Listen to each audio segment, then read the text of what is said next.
मैं परवेज साहिब सिंह ईश्वर की शपथ लेता हूं कि मैं विधि द्वारा स्थापित भारत के संविधान के प्रति सच्ची श्रद्धा और निष्ठा रखूंगा। मैं भारत की प्रभुता और अखंडता को अक्षुण्ण रखूंगा।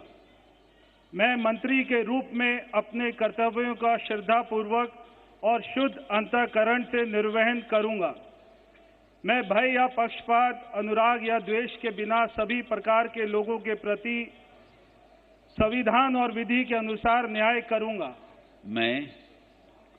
मैं परवेज साहिब सिंह ईश्वर की शपथ लेता हूं कि जो विषय मंत्री के रूप में मेरे विचार के लिए लाया जाएगा अथवा मुझे ज्ञात होगा, उसे किसी व्यक्ति या व्यक्तियों को तब के सिवाय जबकि ऐसे मंत्री के रूप में अपने कर्तव्यों के सम्यक निर्वहन के लिए ऐसा करना अपेक्षित हो, मैं प्रत्यक्ष अथवा अप्रत्यक्ष रूप से संसूचित या प्रकट नहीं करूंगा।